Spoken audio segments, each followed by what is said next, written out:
কলেজেন ব্ৰহ্ম ট্ৰাষ্টে প্ৰত্যেক ইয়াৰত আমি গুৰুদেৱৰ বাৰ তিথি আমি পালন কৰোঁ আৰু লগতে গুৰুদেৱ কলেজেন ব্ৰহ্ম বঁটা এইটো আমি প্ৰদান কৰোঁ। আজিৰ দিনত আমি বৰমা কলেজত এটা ডাঙৰ প্ৰগ্ৰাম পাতিছোঁ। 166তম গুৰুদেৱ কলেজেন ব্ৰহ্মৰ বাৰ্ড এনিভাৰ্চাৰী আমি পাতিছোঁ। এখন সভাত আমাৰ BTR honourable CM Pramod Boro ছাৰে আহিছে, আমাৰ খুব ভাল লাগিছে। এপছৰ প্ৰেচিডেণ্ট শ্ৰী দীপেন বড়ো ছাৰ আহিছে, আমাৰ খুব ভাল লাগিছে।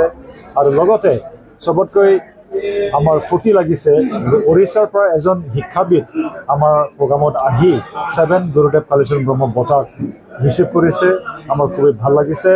আৰু আমাৰ ট্ৰাষ্টৰ যি উদ্দেশ্য এইটোৱে যে গুৰুদেৱ কলেজেন ব্ৰহ্মৰ যি ফিলচফি এইটো বচাই ৰাখিব লাগে, জীয়াই থাকিব লাগে। ইয়াৰ কাৰণে আমি কাম কৰি আছোঁ। আৰু গুৰুদেৱ কলেজেন ব্ৰহ্মই অকল ধৰ্মগুৰু নহয়, তেখেতে এজন আধ্যাত্মিক গুৰু আৰু ছ'চিয়েল এক্টিভিষ্ট, ছ'চিয়েল ৰিফৰ্মাৰ। সেইটো কাৰণে আমি সকলোক লৈ আমি কাম কৰি আছোঁ। অকল মানে ধৰ্মৰ ক্ষেত্ৰত আমি কাম কৰা নাই। আজিৰ দিনত খুবেই ভাল লাগিছোঁ আৰু প্ৰফেচাৰ অচ্যুত চামন ছাৰক আমি কংগ্ৰেচুলেশ্যন দিছোঁ।